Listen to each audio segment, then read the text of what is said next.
Amém. Boa noite, gente. Boa noite. A paz de Jesus, como vocês estão? Galera, então, como a Isa estava falando, meu nome é Júlia. Tenho 24 anos. Só isso. Só isso. Participo do grupo de oração Fogo do Alto desde 2015. Estou há 10 anos neste grupo de oração. Sou noiva do Pedro. Só por mais 20 dias, hein, gente? Depois vocês serem senhora Júlia Moraes. É isso aqui. Mas, gente, o quanto meu coração se alegra estarmos aqui nessa noite, um dia tão importante para nossa igreja, um dia tão importante. Estamos começando aí o mês da Bíblia. Não sei se você sabia disso, mas em setembro nós celebramos na igreja o mês da Bíblia. E eu queria começar te perguntando: tem alguém aqui que não tem Bíblia em casa para rezar? Levanta a mão para eu dar uma olhada. Mais alguém? Pode ficar com a mão levantada, irmão. A gente vai te dar uma Bíblia de presente, o João vai levar aí para você. Tem alguém em casa que tem só aquela Bíblia que é da família, mas que você não tem uma Bíblia sua para rezar? Outro amigo aqui, João, vamos dar uma outra Bíblia para ele. Aqui, ó, pro irmão. Aê,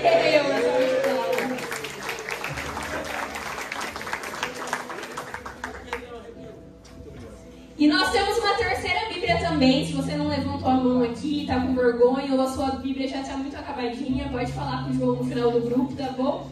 Para que a gente possa realmente criar maior intimidade com a palavra nesse mês, amém? Mas para a gente começar então falando daquilo que Deus ele tem para a nossa vida nesse dia, nós vamos falar justamente sobre uma história extremamente importante nas Sagradas Escrituras. Uma história que é ali toda a parte principal, todo o direcionamento do Antigo Testamento. E eu preciso vocês comigo para que a gente consiga entender o que Deus quer falar através dessa pregação, amém? Quando a gente começa a ler lá nos primeiros livros da Bíblia, a gente vai ver a história do povo de Israel. Quem que era o povo de Israel? O povo de Deus, o povo escolhido, era aquele povo que vivia como escravo no Egito. Então era um povo que vivia um tempo de escravidão. E Deus ele olha para Moisés e fala: ei, Moisés, você é o escolhido para libertar o meu povo da terra do Egito e conduzi-los até a terra prometida. E Moisés dá sim a esse chamado de Deus e começa um longo caminho com o povo escolhido. E meus irmãos, nesse caminho eles viveram muitas coisas. Eles viveram um tempo de deserto, eles viveram um tempo de fome, eles viveram um tempo de sede, eles passaram por guerras, passaram por provações, questionaram a ação de Deus, passaram a adorar outros senhores, mas também nesse tempo eles viveram de tremenda providência divina. Quando eles tinham fome, Deus ele deu um maná do céu para ser alimento. Quando eles tiveram sede, Deus ele fez justamente jorrar água da rocha para que eles pudessem se saciar ali daquela água. Quando eles não sabiam o que fazer, para onde ir, Deus aparecia para Moisés. Moisés ficava com o seu rosto brilhando. Deus falava e orientava Moisés e através de Moisés conduzia aquele povo. Quando eles se deparavam com alguns inimigos, com a guerra, Deus os capacitava para lutar por aquilo.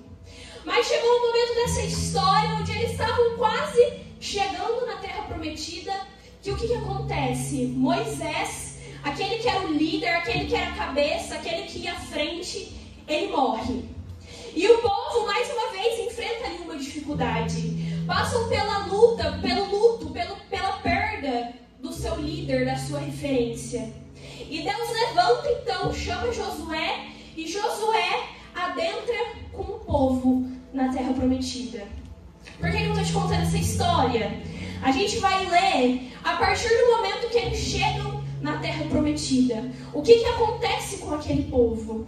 Mas eu fui citando algumas situações que aconteceram, porque a gente precisa ver que quando a gente olha para a história do povo de Deus, E aqui eu não falo mais só da história de Israel, mas da minha história e da sua história. É que nós vivemos diversos momentos com Deus.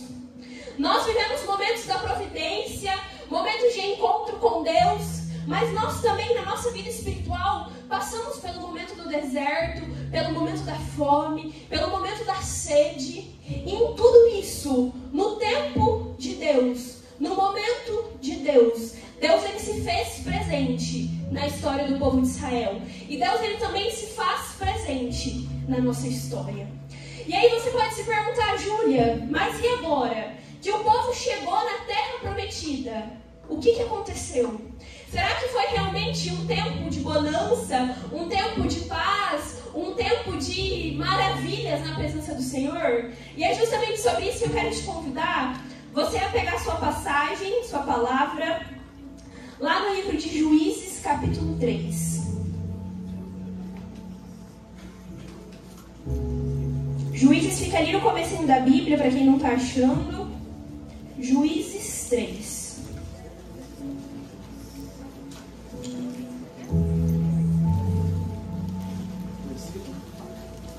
Juízes 3, a partir do versículo 1.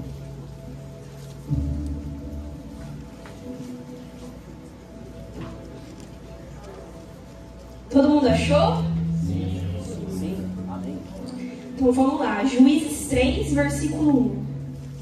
A passagem vai nos dizer assim: estas são as nações que o Senhor deixou subsistir para provar por meio delas os israelitas.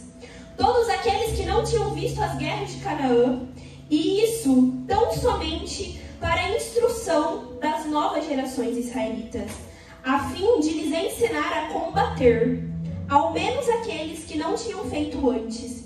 Eram os 5 príncipes dos filisteus, todos os cananeus, os sidônios, os heveus, que habitavam os montes do Líbano, desde a montanha de Baal até a entrada de Emate. Essas nações ficaram para provar Israel e ver se eles obedeceriam aos mandamentos que o Senhor havia prescrito aos seus pais por intermédio de Moisés. Nós vamos ler até aqui, mas continua com a sua Bíblia aberta, que depois nós vamos continuar nessa história. E aí você pode me perguntar, Júlia, não entendi nada o que quis dizer essa passagem. E a gente vai entender um pouquinho mais agora. Em uma linguagem muito simples, meus irmãos, o que estava acontecendo? O povo chegou na Terra Prometida, o povo estava ali no caminho que o Senhor tinha para eles, e eles pensaram, bom, a gente já passou pelo deserto, a gente já guerreou contra os inimigos, agora a gente vai ficar de boa aqui. E o que a passagem vai nos dizer? Que Deus permite que ali naquele território fica um povo inimigo, fica um povo para a guerra, para provar a fidelidade daquele povo. Deus está dizendo assim, ei, eu sei que vocês chegaram, eu sei que vocês estão aonde eu queria que vocês estivessem, mas eu ainda quero ver vocês lutarem. Eu ainda quero ver vocês sendo fiéis àquilo que eu falei. A passagem é muito clara em dizer que Deus permite que aquele povo fique ali para provar a fidelidade dos israelitas. Mas mais do que isso, para ensinar aquele povo a lutar. Por que eu estou te falando isso nessa noite, meus irmãos?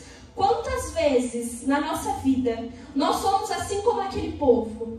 A gente pensa, nossa, mas eu já estou indo no grupo de oração, mas eu já estou começando uma vida de oração com Deus, uma vida de intimidade, eu tenho feito aquilo que o Senhor me pede, será que agora eu vou ficar de boa?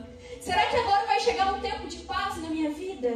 E meus irmãos, a gente precisa entender, assim como aconteceu com aquele povo, também acontece na minha e na sua vida. Deus, ele permite a provação. Deus, ele permite as lutas. Primeiro, porque ele quer nos dar a oportunidade de sermos fiéis a ele. Mas segundo, porque ele também quer nos ensinar a lutar. Ele também quer nos ensinar a sermos fortes diante das batalhas da nossa vida. É isso que Deus, ele quer dizer para o nosso coração hoje. A aprovação não vem pela maldade de Deus. A aprovação não vem porque Deus, ele quer nos castigar. Não, muito pelo contrário. Assim como Deus permitiu a aprovação para aquele povo, Deus, ele permite as lutas na nossa vida vida, para realmente mostrar que Ele está conosco. Mas aí, meus irmãos, se Deus ele permite a prova, se Deus ele permite a luta, cabe a nós o nosso posicionamento, a nossa resposta diante de Deus. Quando nós vemos diversas vezes nas Sagradas Escrituras, o povo de Israel questionou o que Deus estava fazendo. O povo de Israel quis voltar atrás. O povo de Israel perguntou por que daquilo que tinha acontecido. Mas Deus, diante disso, nos convida a uma resposta de confiança. Sabe, meus irmãos, uma confiança inabalável naquilo que Deus tem feito na nossa vida. Independente dos momentos de dor, é saber que Deus está ali também na dor. É saber que Deus também é o vento forte que muitas vezes bate na nossa porta, bate na nossa vida. Sabe, meus irmãos, se nós tivéssemos essa confiança, e eu digo nós porque isso bate primeiro no meu coração, quanto nós realmente confiaríamos no Senhor e viveríamos menos atribulados, menos preocupados, menos ansiosos, menos angustiados, de saber que, poxa, a tribulação pode estar acontecendo, pode estar batendo na nossa porta, mas eu reconheço que na guerra também está o Senhor. Esse é o primeiro ponto que Deus deseja falar ao nosso coração. E aí você pode se perguntar, tá bom, Júlia, então nesse cenário de luta, de inimigos para vencer, de inimigos para batalhar, de prova, o que foi que o povo de Israel fez? E aí nós vamos continuar lendo, eu te convido você a pular ali para o versículo 9, um pouquinho mais para frente, ainda no capítulo 3. Juízes 3, capítulo 9. A passagem vai dizer assim: os israelitas clamaram ao Senhor, que lhe suscitou um libertador para salvá-los, Otoniel, filho de Cenez, irmão mais novo de Caleb. O Espírito do Senhor desceu sobre Otoniel. Ele julgou Israel e saiu para a guerra. O Senhor entregou-lhe Cusã-Razataim, rei da Mesopotâmia, e sua mão triunfou sobre ele. A terra teve 40 anos de descanso, 40 anos de paz, até que Otoniel, filho de Cenez, morreu. Meus irmãos, prestem atenção aqui o que vai nos dizer essa passagem. Diante de todo aquele contexto que nós conversamos, o povo ele começa a pedir para o Senhor um líder, alguém para estar à frente deles, alguém que pudesse conduzi-los, alguém que pudesse guiá-los. E aí vem uma resposta do Senhor. E essa questão é muito interessante, meus irmãos, porque não está escrito de maneira explícita. Mas quando a gente vai estudar sobre esse livro, os teólogos vão nos dizer que naquela época eles não pediam um rei. Eles não pediam um rei para estar à frente da nação. Porque o povo israelita sabia que o próprio rei era o Senhor. Que o próprio rei, a quem era o Senhor da vida deles, era o próprio Deus.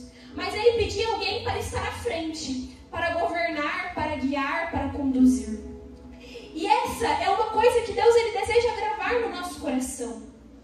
Diante da nossa vida, diante das nossas guerras, diante das nossas lutas e das nossas tribulações, a primeira coisa que nós devemos fazer é enxergar que Jesus, que o Senhor, é o Rei da nossa vida. Assim como aquele povo fez, eu e você, nós somos convidados a entregar o senhorio da nossa vida nas mãos do Senhor.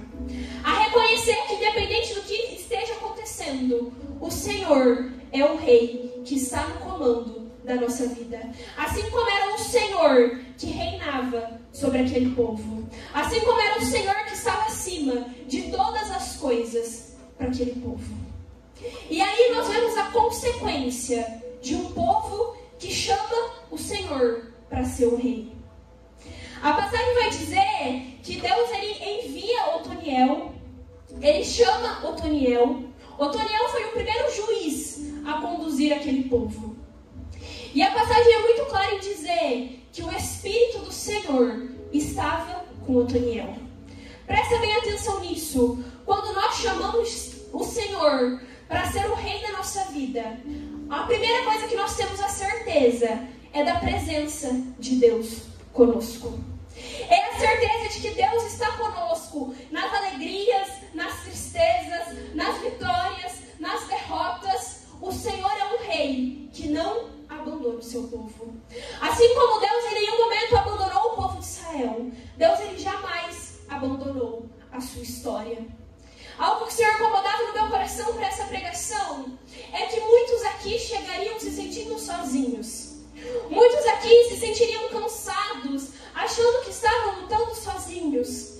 Ei, deixa eu te dizer, assim como a passagem vai nos dizer que Deus estava com Otoniel, Deus ele te trouxe aqui nessa noite para dizer que Deus está com você. Não importa quanto tempo você não tem conversado com Ele, não importa quanto tempo você tem se esquecido dele, Deus jamais se esqueceu da sua luta. Deus jamais se esqueceu dos seus problemas. Deus jamais se esqueceu de você. Deus é um Deus presente, um Deus que está próximo, assim como está próximo da sua vida. E além de ser um Deus presente, a passagem continua nos dizendo, presta bem atenção, o que foi que o povo pediu para o Senhor? O povo pediu um governante, alguém que estivesse à frente, alguém que lutasse por ele, sim ou não? Sim. O que Deus fez? Meus irmãos, além de Deus levantar Otoniel, Deus entregou como ganha a batalha. E Deus concedeu àquele povo 40 anos de paz. Presta bem atenção nisso. O povo pediu alguém para estar à frente. O povo pediu alguém que lutasse por eles. Deus não só enviou essa pessoa, mas Deus concedeu a vitória. E mais ainda, Deus concedeu 40 anos de paz. Quando a gente olha na história, essa é a primeira vez que o povo teria paz por um tempo tão longo, por um tempo tão prolongado assim. 40 anos. Meus irmãos, sabe o que Deus ele quer mostrar com essa história ao meu e ao seu coração? A partir do momento que eu e você colocamos o Senhor como rei, o Senhor na posição que é dele, de comando, mais do que ouvir a nossa oração, mais do que responder aos nossos pedidos, Deus ele faz aquilo que nós nem conseguiríamos imaginar. Talvez o povo naquela época nem sabia o que era viver 40 anos de paz. Isso era algo que nem passava pelo pensamento deles. Mas Deus aqui, ele prova que ele é um Deus que faz infinitamente mais do que nós pedimos. Que ele é um Deus que faz infinitamente mais do que nós imaginamos. Esse é o Deus que eu e você, nós somos chamados a colocar como Senhor.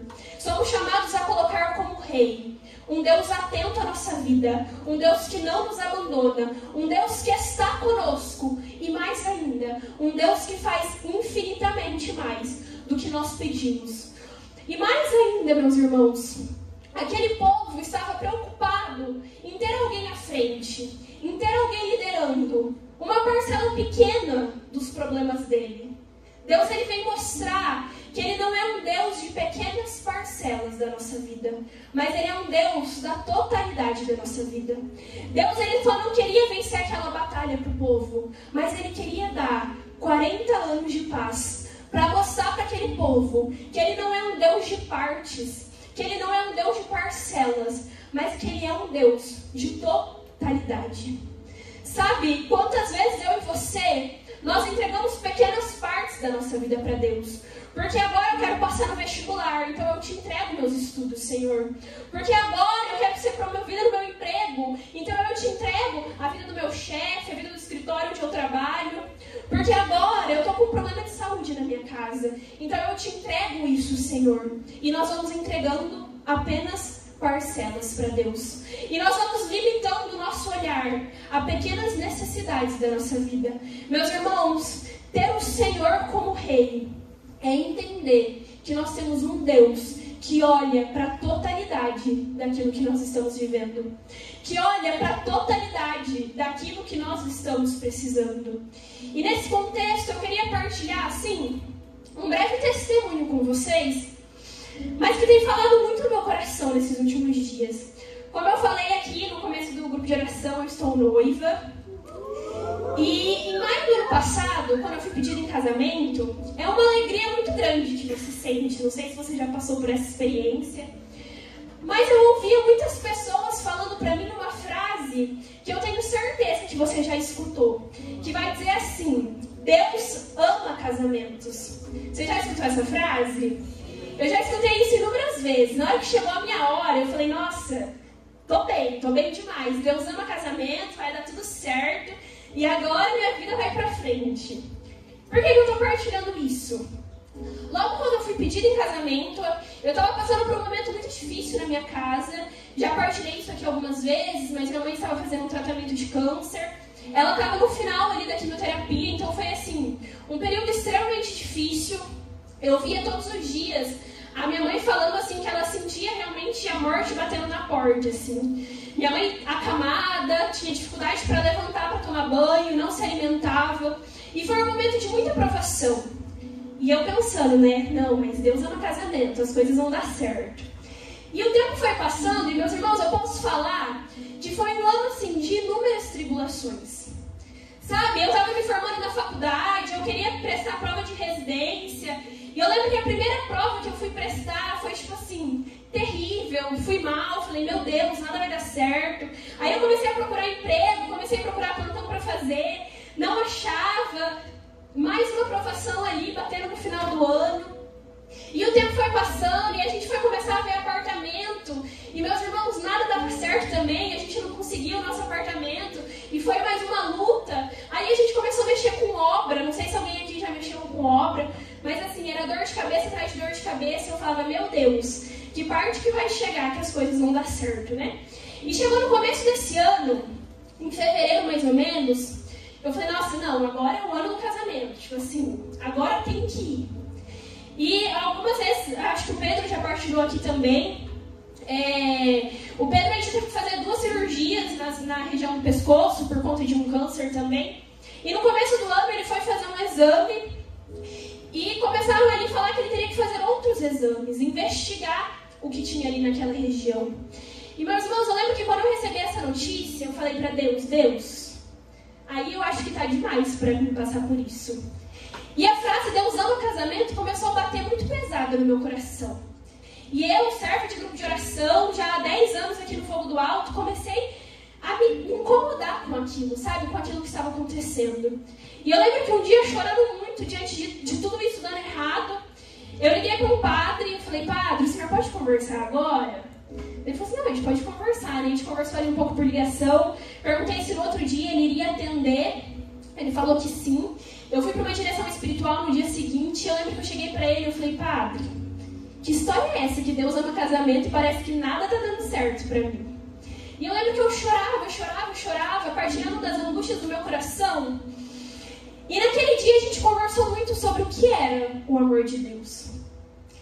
E eu lembro que o padre ia conversando comigo e ele falava assim, Júlia, mas se a gente for ser fiel ao amor de Deus somente quando as coisas estão dando certo, se a gente olhar que Deus é rei, que Deus é Senhor, somente quando as coisas estão dando certo, qual é a imagem que a gente tem de Deus? É um Deus que dá tudo o que a gente quer, na hora que a gente quer, de maneira fácil como a gente quer? Ou o amor de Deus é aquele amor que mesmo nas tribulações, é um amor que nos sustenta, é um amor que nos permanece firme, é um amor que nos ensina, é um amor que nos corrige. E por que eu estou te falando isso? Como eu falei, nós estamos há 20 dias de nos casarmos. E meus irmãos, hoje, olhando para trás, eu vejo que da maneira de Deus, Ele cuidou de todas as coisas. Ele fez muito mais do que eu pedi para o meu casamento, em sonhos materiais, em sonhos espirituais. Sabe, eu posso testemunhar sem medo algum, que na minha vida espiritual hoje eu sou outra, através daquilo que Deus tem feito. Deus, Ele providenciou tudo aquilo que a gente precisava para estar aqui hoje. Sabe por que eu estou partilhando isso? Porque é aquilo que a palavra nos ensina. Quando nós chamamos Jesus, Deus, para ser o rei, para ser o centro, Ele faz muito mais do que nós imaginamos. E talvez esse fazer muito mais do que nós imaginamos é fazer coisas diferentes do que nós imaginávamos. Era fazer coisas diferentes do que nós pedimos, do que nós pensamos em ser o amor de Deus. Mas Deus fazer infinitamente mais é porque Ele é um Deus, Ele é um Rei, que Ele sabe exatamente o que eu preciso. E Ele é um Rei que Ele sabe exatamente do que você precisa, do que o seu coração precisa. E sabe, meus irmãos, quando a gente lê ali o último versículo da passagem, vai dizer que Otoniel, ele cumpriu a sua missão, ele cumpriu o chamado que Deus tinha, e depois disso, ele morreu. Eu tenho certeza que se você está aqui hoje, em algum momento você entrou ali na sua rede social, e você viu que é um dia extremamente importante para a nossa igreja. Se você não viu, tá tudo bem, eu vou te contar um pouquinho do que aconteceu hoje. Mas hoje nós tivemos um grande santo da nossa igreja canonizado, São Carlo Acutis. Por que eu vou terminar essa pregação falando justamente sobre isso?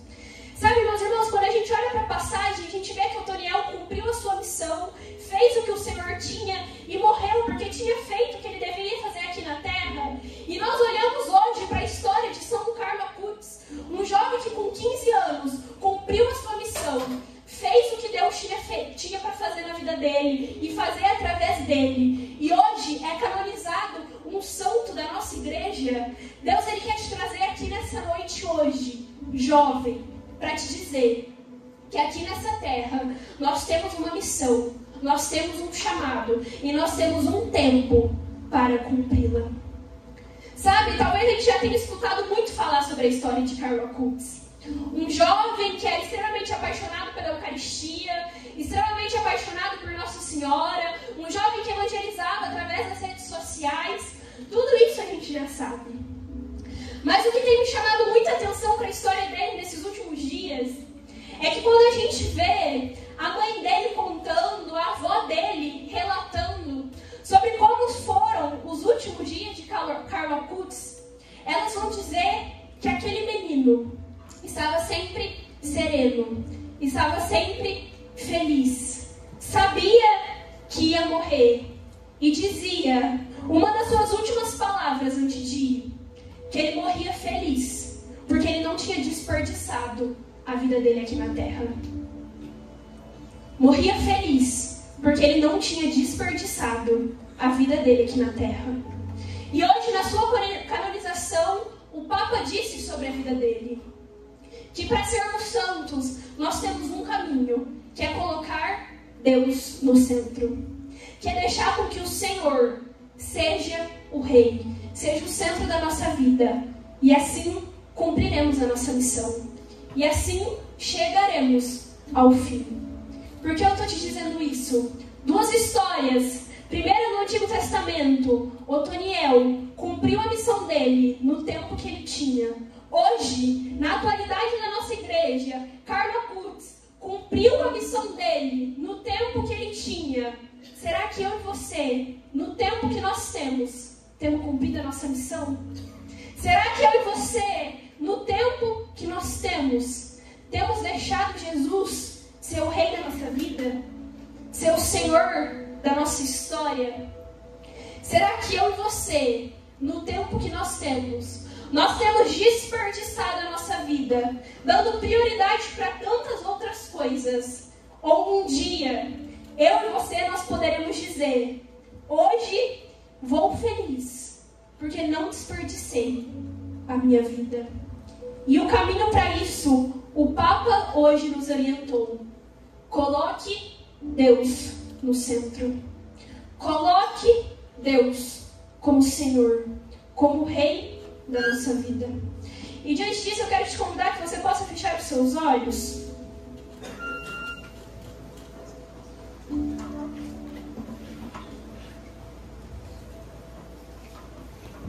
Diante de tudo aquilo que foi falado,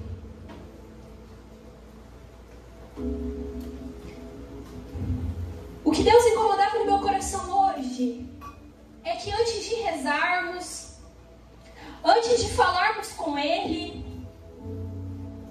Ele queria primeiro curar o nosso coração. Ele queria primeiro tocar a nossa história. eu quero te convidar que aí do seu lugar, com seus olhos fechados, você possa se desprender da pessoa que está do seu lado. Você possa se concentrar agora na sua história com Deus. É você e o Senhor. E aí, com seus olhos fechados, eu quero te convidar que você possa imaginar, da maneira como você acha que foi, a história do povo de Israel. Vai pensando aí, vai criando na sua imaginação como era aquele povo, sendo escravizado no Egito, tendo uma vida sem liberdade, uma vida sem ter por onde ir. Vai pensando como era isso. Depois chega um homem, Moisés, e fala para aquele povo: ei, eu vim libertar vocês dessa escravidão. Nós iremos caminhar para a terra prometida. Nós iremos caminhar com o Senhor. E aí eles começam o caminho. Vai pensando como era o caminho no deserto. Aquelas pessoas se queixando de fome, se queixando de sede. Mas ao mesmo tempo, pensa como era Deus providenciando tudo aquilo que elas precisavam. Deus fazendo descer o maná do céu. Deus fazendo jorrar a água da pedra, da rocha. Vai pensando, como será que era isso? Vai pensando aí na sua imaginação, como que foi para o povo quando eles perderam Moisés? Aquele que era o responsável, aquele que era o líder, aquele que conversava com Deus. O luto que aquele povo não teve, o desespero de não saber para onde ir, como as coisas iriam acontecer. Mas vai pensando também como que foi a alegria do povo a chegar na terra prometida.